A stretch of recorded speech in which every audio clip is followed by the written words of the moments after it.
On parle souvent de la crise dans les urgences. Ce soir, nous allons vous la montrer, mais de l'intérieur.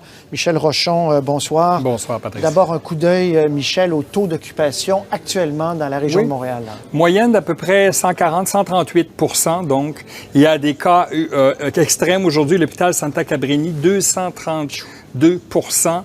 L'hôpital qu'on va visiter ce soir ensemble, l'hôpital Notre-Dame, 149 % Et ça va comme ça, là, tout l'hiver, ça oscille dans les moyennes de 140-150 % de taux d'occupation, ce qui est élevé. Et le chiffre magique, là, une des cibles dont on a beaucoup parlé, c'est le nombre de personnes qui restent plus de 24 heures à l'urgence. Et vous avez ce chiffre-là. Ce chiffre magique, c'est 89 240 personnes l'an dernier qui ont occupé des civières pendant plus de 24 heures. C'est beaucoup de monde. Et c'est un peu ça qu'on doit tenter de réduire le plus possible. Et je le disais tout à l'heure, vous allez nous faire vivre donc la vie d'une urgence sans qu'on soit malade. Vous avez eu un accès quand même assez exceptionnel, il faut le dire, aux urgences. Là. Oui, on doit remercier 3 hôpitaux, l'hôpital Notre-Dame, l'hôpital général de Montréal et l'hôpital Maisonneuve-Rosemont qui nous ont permis de vivre 12 heures à la fois, donc 36 heures au total. Urgence avec caméra qui pouvait tout filmer. On négociait par la suite, par contre, ce qu'on pouvait montrer ou pas montrer. Il y a des familles et des individus qui ont refusé, mais on a quand même pu ramasser des choses là que je pense que pas beaucoup de gens ont vu. On regarde ça. Merci, Michel. Merci, Patrice. 7h45 du matin. Tranquillement, les patients de l'urgence de l'hôpital Notre-Dame se réveillent. Mais déjà, les corridors sont encombrés de civières occupées. Là, il est 8h moins 10 le matin. Parce qu'ici, on perd la notion du temps. Oui. 8 heures. Le docteur Réal Barrette, chef de l'urgence, reçoit son premier patient par ambulance, une urgence majeure. Avant le transport, repris une glycémie à 3,2. Il a dû être longtemps en hypo, ça va prendre du temps. Sûrement. Un homme âgé de 87 ans dans un coma diabétique. Il est en hypoglycémie. L'équipe s'affaire à rétablir ses niveaux de sucre dans le sang. Isabelle, ton nom? Les collants. Casavant, Georges. Monsieur Casavant? Quelques minutes plus tard, il revient à lui. Mais le docteur Barrette n'a pas son dossier médical. La problématique que j'ai aussi, c'est que j'ai aucune idée pour un monsieur de 87 ans en résidence, c'est quoi son niveau d'intervention. C'est un problème qu'on a d'ailleurs très fréquemment à l'urgence et qui me préoccupe beaucoup. On n'a aucune idée si ce monsieur-là a exprimé que si un jour il m'arrive quelque chose, ne faites rien pour moi. De retour au bureau, le docteur Barrette doit poursuivre son travail, remonter la filière médicale du patient et contacter le travailleur social. Là, c'est maintenant l'étape qu'on ne voit pas dans les livres, qu'on ne voit pas à la télévision, l'étape où il faut écrire tout ça, qui est beaucoup moins romantique, mais qui est très importante, évidemment. 9 heures. C'est l'heure de la tournée du matin avec les 3 médecins de jour. Les cas sont souvent lourds et complexes. Un ami aurait reçu un message qu'il a écrit une lettre de suicide. Au moment où on veut lui faire les prélèvements pour voir s'il n'y a pas une polyintox associée, il refuse. Il dit « j'ai le droit de refuser et de même quitter ». Ils ont appelé le gardien de sécurité. Elle vient pour une syncope, convulsion. Es-tu encore en hospital? Non, elle est revenue. Ça fait moins mal qu'hier, hein? Non? Vous bougez hier, vous bougez pas bien. La situation du premier patient vu en urgence majeure ce matin se stabilise. Là, il est stable hémodynamiquement depuis le début et maintenant stable neurologiquement. Il me rassure beaucoup. 10h30. Pendant ce temps, les ambulanciers paramédicaux n'arrêtent pas de livrer des patients. C'est le matin, il est tôt et j'ai des infirmières qui sont malades. Fait que voilà, j'ai plus de place. La mauvaise nouvelle vient aux oreilles du docteur Barrette. 2 infirmières ne sont pas entrées. Les urgences du CHUM ne font pas appel aux agences privées. Un manque d'infirmières a des répercussions pour l'ensemble du département. Fondamentalement, le problème, c'est qu'il manque toujours d'infirmières. C'est ça le nœud du problème. On a une capacité de 50 quelques patients. En général, à 60, on commence à être un peu serré. Il y en a 62. Ça vous arrive souvent, ça? Quotidien. Tous les jours, à peu près, ou tous les 2 jours. Mais c'est un problème chronique. On règle ça comment? On règle ça en engageant des infirmières. Dans ces conditions, il faudrait que l'assistante infirmière-chef quitte son poste pour venir en renfort. Le plus important, c'est que l'infirmière qui est au poste, qui gère, en fond, un peu tout ça, va, elle, venir aux patients. Ça fait pas simple. C'est pas simple, c'est pas idéal pour le roulement de l'ensemble de l'urgence. Ce qui confronte le docteur Barrette à des choix difficiles. Je ne peux pas fermer, ça ne changera pas grand-chose. Si on ferme les tournements d'urgence santé, il faut comprendre qu'on a un quota réparti d'ambulances sur 24 heures. Si je ferme 2 heures après, je vais rattraper. Donc, je vais en avoir juste plus. Quelques minutes plus tard, le docteur Barrette doit se rendre à l'évidence. Il faut détourner les ambulances pour quelques heures, question de désengorger l'urgence. Tu peux appeler l'agence? Non, mais là, je cherche Dr. Jourdanet, puis ça va être ça. OK. Pourtant, la salle d'attente est presque vide. C'est du côté des ambulances que ça déborde, car dans une urgence, il y a 2 portes d'entrée, la salle d'attente et les ambulances. Les gens dans la salle d'attente attendent d'être vus, mais il y a un médecin, il y a des infirmières qui sont dédiées pour ces gens-là. Puis il y a une autre partie de l'équipe qui s'occupe des patients sur civière.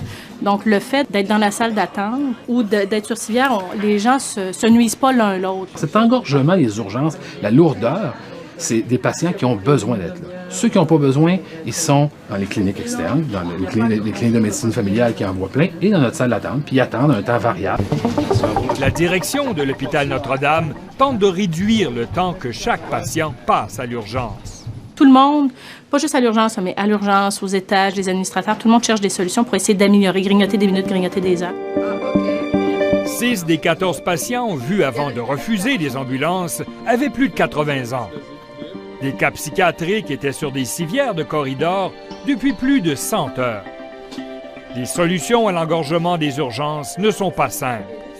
Le prochain politicien qui me dit encore on va vider les urgences puis vous n'en aurez plus, venez un peu sur le terrain. C'est pas ça la réalité. La réalité, là, c'est que on va toujours et on va continuer à se battre et même on continue d'optimiser, on continue d'améliorer, mais malgré ça, la demande va continuer à augmenter. Bilan de la journée, un taux d'occupation de 146 %. Seul un travail d'équipe, une détermination et surtout un sens du dévouement font en sorte que l'urgence continue de faire l'impossible.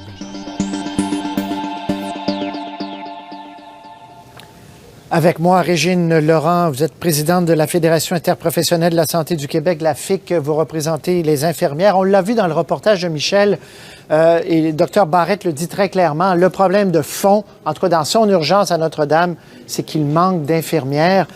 Comment ça se fait qu'il manque encore d'infirmières? C'est que les hôpitaux n'ont pas les budgets pour vous payer, tout simplement, ou quoi?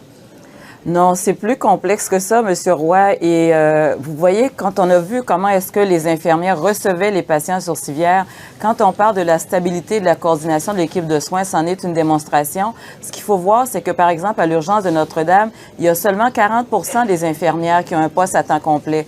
Et depuis plusieurs années, on demande à l'employeur de Notre-Dame d'afficher des postes à temps complet. Ça permet de stabiliser les équipes. Quand les gens savent qu'elles vont travailler, c'est plus valorisant aussi d'avoir une équipe de soins beaucoup plus stable. Donc ça, c'est une des solutions. La deuxième chose, c'est qu'il faut aussi s'assurer que les postes qui vont être affichés vont être réels. Par exemple, il ne faut pas afficher des postes uniquement à partir du nombre de civières au permis, parce que le docteur vous a bien expliqué, souvent, c'est à 62, 70, 75 patients.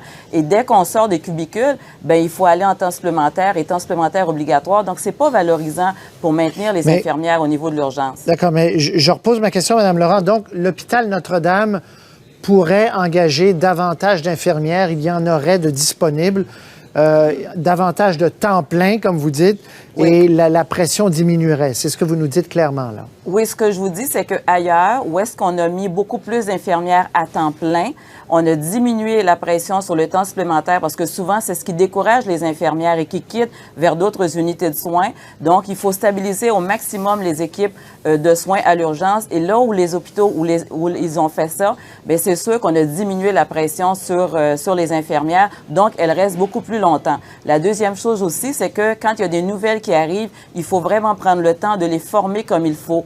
Il faut prendre le temps qu'il y ait du mentorat, du tutorat. Il faut prendre le temps de les accompagner dans ces nouvelles fonctions très stressantes à l'urgence. Et aussi, ce que ça veut dire, c'est qu'il faut aussi désengorger les étages. Parce que ça, même si on a plein de monde à l'urgence, si on n'est pas capable de libérer des lits de l'urgence pour les envoyer sur les étages, on a un problème encore. C'est une roue qui tourne, puis si ça ne tourne pas bien, bien, ça bloque, et ça bloque encore plus à l'urgence. On va le voir demain puis après-demain. D'ailleurs, oui. J'en profite pour vous dire que le ministre sera avec nous mercredi et jeudi aux gens. Si vous avez des questions précises, des cas précis, n'hésitez pas. On vous donnera l'adresse. À Notre-Dame, Mme Laurent, on ne fait pas appel à des agences privées de placement d'infirmières pour boucher des trous ici et là. Oui. Est-ce que c'est une bonne ou une mauvaise chose, ça? C'est une très bonne chose. C'est une très bonne chose. Oui, mais il en manquait, là. Il en manquait la journée où on a tourné, là. Oui, il en manquait. Et il faut voir que les agences, c'est pas la solution ni à moyen terme ni à long terme. Pourquoi? Qui permet de stabiliser les équipes parce que vous allez avoir quelqu'un qui va venir une fois à l'urgence. On ne sait même pas s'il est habilité ou pas à travailler à l'urgence. Donc, c'est vraiment difficile. Ce que le CHUM a toujours fait et on trouve que c'est la meilleure chose à faire, c'est mieux de stabiliser avec les gens qui sont des employés de l'hôpital, donc du CHUM. Ce qu'il faut faire, c'est une meilleure formation, stabiliser les équipes avec des postes à temps plein, comme je vous le disais. Les agences, nous avons fait la démonstration à la Fédération depuis plusieurs années que ce n'est pas une solution. C'est vrai que quand on est en train de sombrer, les infirmières vont vous dire, bon, au moins, ils nous permettent de souffler, mais c'est une solution à très, très court terme et qui ne règle pas les problèmes. Donc, ça permet ailleurs, parce que vous l'avez, par exemple, à l'hôpital Maisonneuve-Rosemont, il y a des agences, mais le problème est récurrent quand même. Donc, il faut mettre des mesures structurantes. Pour être sûr de bien comprendre, puis on se laisse là-dessus, vous dites, si Notre-Dame n'engage pas plus de temps plein, j'imagine que c'est des questions budgétaires.